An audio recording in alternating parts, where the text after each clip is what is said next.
সবাইকে নতুন ভিডিওতে আবারও স্বাগতম। আজকে কথা বলবো আমাদের ভূগোলের বিষয় নিরাপদ পানি নিয়ে। নিরাপদ পানির ব্যবস্থাপনা, পাখির শব্দ, নিরাপদ পানি ব্যবস্থাপনায় শব্দ নিয়ে বাংলাদেশের ডেল্টা টু অন নদী ব্যবস্থাপনা এর উপরে আমরা ইতিমধ্যে ভিডিও বানিয়েছি, আমাদের চ্যানেলে আপনি দেখতে পারেন।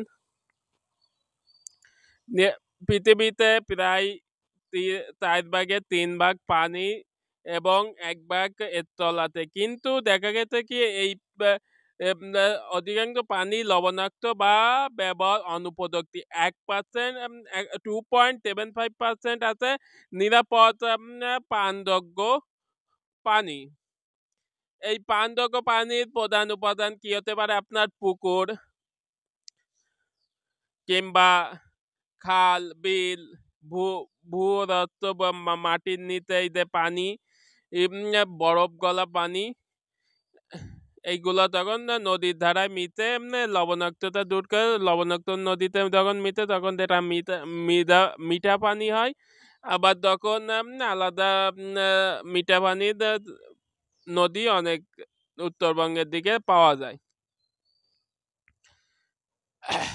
তাহলে আমরা মূল ধারায় বলতে পারি পৃথিবীতে মিঠা পানি প্রধান উৎস হচ্ছে এই আপনার বৃষ্টির পানি।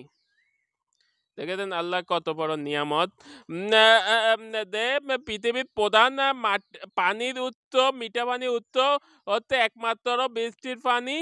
সেটা সংরক্ষণ করে আমরা যখন রাখি বা এই মিঠা পানি যখন নদীতে লবণাক্ত নদীর পানিতে পড়ে তখন পুরো লবণাক্তটা বিলীন হয়, মিঠা পানিতে রূপান্তর হয়, যা আমাদের খাওয়া উপযোগী, কৃষিতে খাওয়া উপযোগী এবং আমাদের গৃহস্থলে বিভিন্ন কাজকর্মে আমরা ব্যবহার করে থাকি। তাহলে আমরা বলতে পারছি যে পৃথিবীর প্রধান মিঠা পানির উৎস হচ্ছে এই বৃষ্টির পানি। এই বৃষ্টির পানি তখন জমা হয় ভূগর্ভস্থে ধারণ করে, অর্থাৎ মাটির নিচে চলে যায়। তখন এখান থেকে আমরা গভীর নলকূপের মাধ্যমে উত্তোলন করে আমাদের ব্যবহার উপযোগী করি।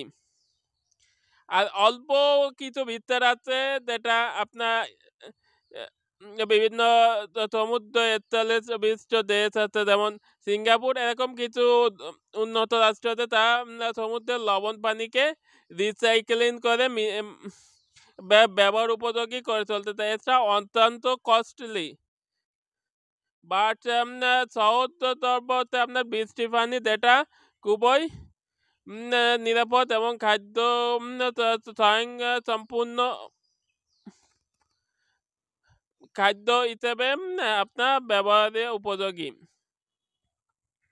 সেটাই আমরা আজকের আলোচনায় ছিল এই মিঠা পানির ব্যবহার, অপচয় রোধ, কম সঠিক ব্যবহার লাঘব ইত্যাদি করে আমরা কৃষি এবং ব্যবহার উপযোগী এবং গৃহস্থলীর কাজে ব্যবহার করতে পারি। তা আমাদের অত্যাধিক, তাই আমরা পুকুরকে ময়লা আবর্জনা থেকে মুক্ত রাখবো। আর মাছ চাষ, পুকুরে যদি আপনি মাছ চাষ করে থাকেন তাহলে কিন্তু পানির দূষণ থেকে অনেকটা লাঘব পাওয়া সম্ভব। মাছ পুকুরের পানি রিসাইক্লিং করে থাকে।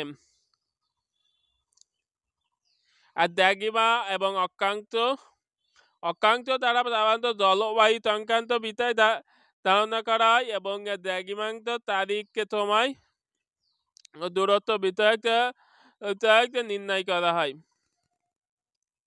এই ছিল আজকের, সবাইকে এ পর্যন্ত, ধন্যবাদ।